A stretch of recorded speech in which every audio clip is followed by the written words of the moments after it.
Hello students, welcome to RS Group of Schools. I am Gaurav Sharma, your computer teacher. Today we are going to discuss about the topic formatting element.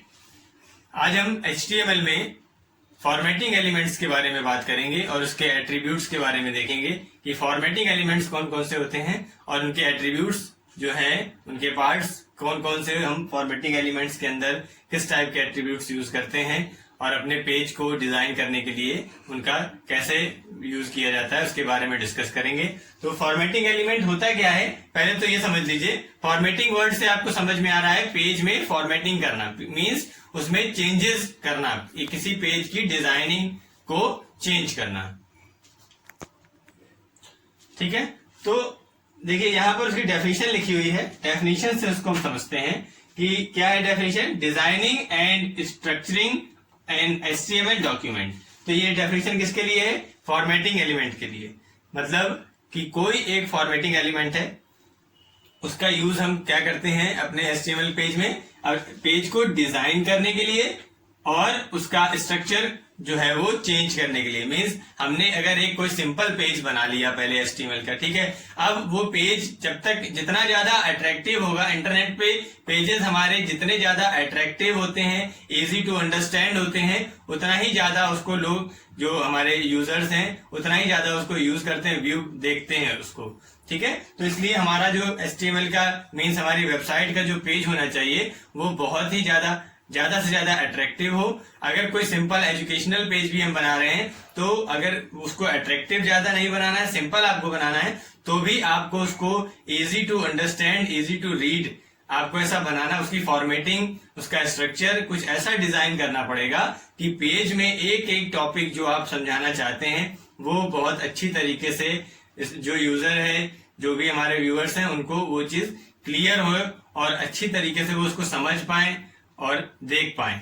तो ये चीज हमारे page के लिए, हमारे website के page के लिए, HTML डॉक्यूमेंट के लिए बहुत ज्यादा जरूरी होती है। ठीक है, तो उसके लिए हम लोग जैसे मान लीजिए हमने कुछ मैटर लिखा हुआ है अपनी वेबसाइट में। अब उस वेबसाइट का जो डेटा है उसको हमने सिंपल तरीके से लिखा है। अब उसमें चेंजेस करने तो उसके फॉन्ट से रिलेटेड जो भी टेक्स्ट, जो भी हमारा मैटर है, फॉन्ट एट्रीब्यूट, फॉन्ट एलिमेंट को यूज करके हम उसको चेंज कर सकते हैं। तो फॉन्ट एलिमेंट को यूज करने के लिए उसके अंदर कुछ एट्रीब्यूट्स आते हैं, उन एट्रीब्यूट्स का यूज करके हम उसको चेंज करते हैं। तो कौन कौन से एट्रीब्यूट्स हैं? बहुत सारे एट्रीब्यूट्स फॉन्ट एलिमेंट के अंदर आते हैं, जिनमें से कुछ यहाँ पर हमने कुछ बेसिक एट्रीब्यूट्स के बारे में यहाँ पर डिस्कस किया है, जैसे साइज, कलर और फेस।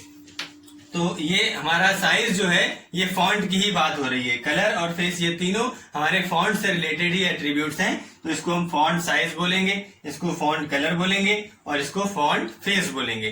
तो हम आज ये देखेंगे कि किस तरीके से हम फॉन्ट साइज एट्रीब्यूट को यूज कर सकते हैं, फॉन्ट कलर को यूज कर सकते हैं और फॉन्ट फेस को हम किस तरीके से अपने पेज में यूज करके अपने पेज को अट्रैक्टिव और उसका स्ट्रक्चर जो है वो चेंज कर सकते हैं, अपना पेज की डिजाइनिंग जो है वो चेंज कर सकते हैं। तो सबसे पहले हम लोग फॉन्ट एलिमेंट के साइज, फॉन्ट साइज एट्रीब्यूट को देखते हैं। तो स्टूडेंट सबसे पहले हम बात करेंगे यहाँ पे फॉन्ट साइज एट्रीब्यूट की, कि साइज एट्रीब्यूट जो हमारा है उसको किस तरीके से हम अपने प्रोग्राम में यूज करेंगे उसके बारे में देखते हैं। तो हमने यहाँ पर सिंटेक्स लिखा हुआ है। सिंटेक्स, किसी भी कोड को उसका सिंटेक्स अगर हमें आता है तो उस कोड को हम वहां पर अप्लाई कर सकते हैं। सिंटेक्स आना हमें सबसे ज्यादा इंपॉर्टेंट होता है। क्यों? क्योंकि सिंटेक्स का मीनिंग है कि उस कोड का सबसे इंपॉर्टेंट पार्ट जो कि हमें वहां पर अप्लाई करना है उसके बारे में जानकारी। तो हमको अगर इसका सिंटेक्स हम देख लेंगे, याद कर लेंगे, तो हम इसको हम वहां पर अप्लाई कर लेंगे। तो देखिए कैसे लिखना है। हमने यहाँ पर लिखा है फॉन्ट, फिर साइज, फिर इक्वल का साइन लगाया है और यहाँ पर फॉन्ट का साइज दिया हुआ है 5, 10, 15, जितना भी चाहे हम उतना फॉन्ट साइज दे सकते हैं। ठीक है, तो यहाँ पर ये एंगुलर ब्रैकेट से इसको क्लोज कर दिया तो ये टैग बन गया। इसके बाद में यहाँ पर हमने एक लाइन लिख दी है, changes the font size to 5। ठीक, तो देखिए अब ये जो लाइन हमने लिखी है, तो ये लाइन क्या है? ये लाइन जो हमने यहाँ पर लिखी है इसी का, यही तो फॉन्ट है और इसी का ही तो साइज चेंज होगा। जब कुछ लिखा होगा, कोई फॉन्ट हमने वहां पर टाइप किया होगा, तो उसी फॉन्ट का ही तो साइज चेंज करेंगे। सिर्फ फॉन्ट साइज देने से कुछ काम नहीं बनने वाला, कोई फॉन्ट होना भी तो चाहिए। तो वही फॉन्ट ये यहाँ पर लिखा हुआ है, मतलब कहने का क्या कि जिस फॉन्ट का साइज हमें चेंज करना है उसके हम पीछे पहले ये कोड यहाँ पर सिंटेक्स यहाँ पर लिख देंगे और उसके बाद में वो फॉन्ट्स लिखेंगे, मीन्स वहां पर वो मैटर लिखेंगे जिसका हमें साइज चेंज करना है। वो मैटर हमने यहाँ पर टाइप किया है, एक लाइन लिखी है, changes the font size to 5, मतलब कि 5 पिक्सल्स तक हमारा ये साइज इसका जो है वो चेंज हो जाएगा। और यहाँ पर हमने फॉन्ट टैग को क्लोज कर दिया है, ठीक है, ये स्लैश का साइन लगा करके यहाँ फॉन्ट लिख दिया तो ये टैग क्लोज हो गया। तो इस तरीके से हमारा जो ये फॉन्ट है उसका साइज 5 पे हो जाएगा। ठीक, अब अगर हम यहाँ पर कोई साइज ना दें, ठीक है, फॉन्ट साइज टैग लगा दें केवल, तो वो हमारा उसका एक डिफॉल्ट साइज होता है जो कि होता है 3। क्या होता है? 3। तो फॉन्ट साइज एट्रीब्यूट का जो डिफॉल्ट साइज है वो है 3, ठीक है। तो अगर हम कोई साइज नहीं देंगे तो 3 लेगा, और अगर हम देते हैं जो भी साइज अपने नीड के अकॉर्डिंग, तो वो जो साइज हम वहां पर देंगे वो साइज वो वहां पर अप्लाई कर देगा। तो इसको हम प्रोग्राम में लिख कर देखते हैं कि किस तरीके से हम इसका प्रोग्राम में इसको हम अप्लाई करेंगे, तो इसको अभी देखते हैं हम। तो देखिए, पहले हम उसका प्रोग्राम देखने से पहले, यहाँ पर फॉन्ट साइज का प्रोग्राम देखने से पहले हम कलर एट्रीब्यूट को भी डिस्कस कर लेते हैं। तो फिर इन सबका प्रोग्राम एक साथ बना करके एक साथ देख लेंगे, ठीक है, सबको एक साथ अप्लाई करेंगे उस प्रोग्राम में। तो देखिए यहाँ पर क्या है, हमने कलर एट्रीब्यूट लिया। अब उसके लिए सिंटेक्स देखिए किस तरीके से, font colour equal to red, यहाँ पर इक्वल का साइन लगाया और आगे उसका कलर का नेम दे दिया कि किस कलर का टेक्स्ट हमें लिखना है, फॉन्ट जो है वो हमारा किस कलर का होना चाहिए।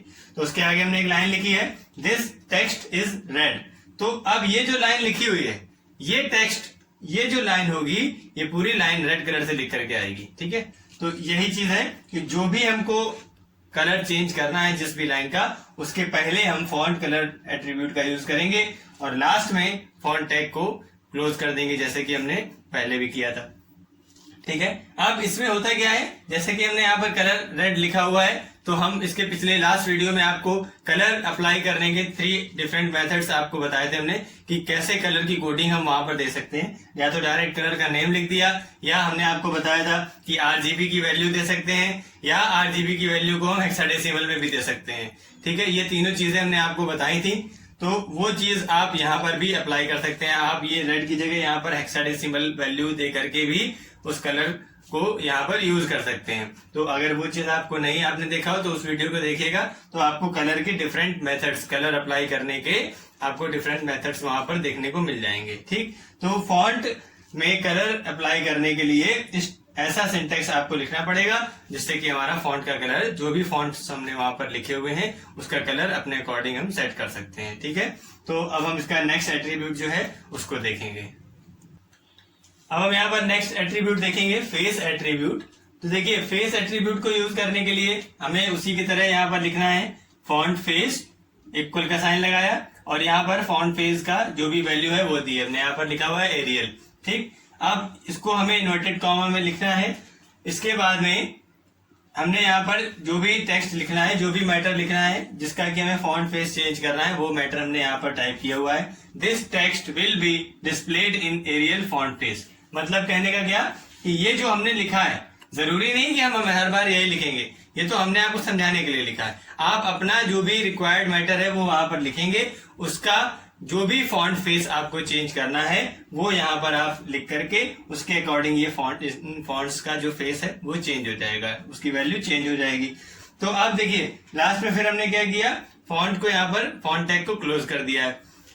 अब ये तो हमने लिख दिया, लेकिन होगा क्या कि मान लीजिए कि आप, ये बेस होगा, ये डिपेंड करेगा आपके ब्राउजर पे, ठीक है। आपने यहाँ लिख तो दिया फॉन्ट फेस एरियल। अब अगर आपका जो ब्राउजर, जिस ब्राउजर पे आप इस प्रोग्राम को रन कर रहे हो, वो कुछ सिलेक्टेड फॉन्ट फेसेस होंगे, उनको ही सपोर्ट करता होगा, और कुछ होंगे जिनको सपोर्ट नहीं करता होगा, तो वो उस पर डिपेंड करेगा ब्राउजर पे। अगर वो ब्राउजर आपका एरियल फॉन्ट फेस को सपोर्ट करता है तो इसको एरियल में कन्वर्ट करेगा, अगर नहीं करता है तो हो सकता है वो टाइम्स न्यू रोमन पे करता हो सपोर्ट, तो एरियल की जगह आपने एरियल वैल्यू दी है और वो इसको क्या करेगा, अगर उसके में एरियल सपोर्ट नहीं करता वो, तो वो टाइम्स न्यू रोमन में इसको चेंज कर देगा अपने आप, ठीक है। जो उसका डिफॉल्ट फॉन्ट फेस होगा उसमें उसको वो चेंज कर देगा। तो इस चीज को आपको ध्यान रखना है कि अगर मान लीजिए बाय चांस आपने एरियल फॉन्ट दिया है और वो उसको नहीं दिखा रहा है, तो इसका मतलब ये या तो आपने कोड गलत लिखा है, अगर आपको लग रहा है कि कोड पूरा सही लिखा हुआ है तब भी नहीं दिखा रहा, तो उसका मीनिंग ये हो जाएगा कि वो जो उसका फॉन्ट फेस है वो ब्राउजर सपोर्ट नहीं करता, तो वो अपना जो भी डिफॉल्ट उसका फॉन्ट फेस होगा उसको उसने सेट कर दिया। और अगर वो उसको सपोर्ट करेगा तो आप जो भी वैल्यू यहाँ पर देंगे, बहुत सारे फॉन्ट फेसेस होते हैं, आप उसके नेम देख सकते हैं, याद कर सकते हैं। और जैसे कुछ आपको ज्यादातर आप अगर देखना चाहते हैं तो माइक्रोसॉफ्ट वर्ड का पेज खोलिए, उसमें आप फॉन्ट फेस में जाइए, तो वहां पर आपको बहुत सारे ऑप्शंस, बहुत सारे नेम्स दिखेंगे, उनको आप यहाँ पर यूज करके देख सकते हैं। उनमें से कोई भी सिलेक्ट करके आप यहाँ पर लिखिए, स्पेलिंग सही लिखिएगा तभी वो काम करेगा। और अगर वो ब्राउजर उसको सपोर्ट करता होगा तो वो उसी फॉन्ट फेस में आपका टेक्स्ट लिख करके दिखाएगा। आपका पेज जो होगा वो अट्रैक्टिव और इजी टू विजिबल हो जाएगा। ठीक है, तो ये हमारा फॉन्ट फेस एट्रीब्यूट था। अब इन तीनों जो भी हमने आज तीनों एट्रीब्यूट्स पढ़े हैं उनके लिए एक सिंपल प्रोग्राम बनाते हैं और देखते हैं कि किस तरीके से प्रोग्राम में हमें इन तीनों एट्रीब्यूट्स को सेट करना है। तो देखिए यहाँ पर हमने प्रोग्राम लिखा हुआ है। ये प्रोग्राम जो हमारा HTML का है उसमें हमने वो तीनों एट्रीब्यूट्स को इंक्लूड किया है जो कि हमने अभी डिस्कस किए थे। ठीक है, तो सबसे पहले प्रोग्राम में जैसा कि आपको पता है कि HTML टैग लगाया, हेड टैग लगाया, हेड टैग के अंदर हमने टाइटल टैग लगाया। टाइटल में हमने क्या लिखा है, यहाँ पर अपना स्कूल का नाम लिखा, RS ग्रुप ऑफ स्कूल्स। उसके बाद में टाइटल को क्लोज किया है। यहाँ पर आप कोई भी टाइटल दे सकते हैं, जिसकी आपको वेबसाइट यहाँ पर बनानी है वो टाइटल आप यहाँ पर दे सकते हैं। टाइटल क्लोज कर दिया, हेड क्लोज कर दिया। उसके बाद में हमने क्या किया है, अब यहाँ पर हमारे जो आज के एट्रीब्यूट्स थे उनको यूज करना स्टार्ट किया। सबसे पहले हमने फॉन्ट साइज लिखा, इक्वल लगा करके फॉन्ट साइज दे दिया 10। फिर कलर लिखा है, कलर दे दिया येलो। उसके बाद में फेस लिखा और फॉन्ट फेस हमने दे दिया एरियल। यहाँ पर हम टाइम्स न्यू रोमन और भी बहुत सारे होते हैं, ठीक है, उसको यूज कर सकते हैं। अब किसका हमें फॉन्ट साइज, कलर और फेस चेंज करना है वो लाइन हमने यहाँ पर लिखी है। ठीक है, welcome to RS group of schools यहाँ पर लिखा हुआ है। तो ये लाइन जो हमारी है, इस लाइन का, इस टेक्स्ट का कलर, साइज और फॉन्ट फेस चेंज करेगा। ठीक है, अब यहां पर हमने फॉन्ट टैग को क्लोज कर दिया। क्लोज करने के बाद में सारे टैग्स हमारे जितने भी ओपन हुए थे, जितने भी कंटेनर टैग्स थे, वो सारे क्लोज हो गए। केवल हमारा HTML टैग बचा हुआ है, उसको भी क्लोज करना इंपॉर्टेंट है, तो उसको हमने यहाँ पर लास्ट में क्लोज कर दिया। इस तरीके से हमारा ये प्रोग्राम पूरा कंप्लीट हो गया, जिसमें कि हमने सारे टैग्स को, जो आज हमने एट्रीब्यूट्स डिस्कस करे थे, उन सभी को हमने यहाँ पर यूज कर लिया। ठीक है, तो इस प्रोग्राम को अच्छे से देखिए, समझिए, और इसके अगले जो एट्रीब्यूट्स होंगे फॉर्मेटिंग एलिमेंट्स के, उसके बारे में हम लोग नेक्स्ट वीडियो में डिस्कस करेंगे। तब तक के लिए keep studying and be happy always. Thank you.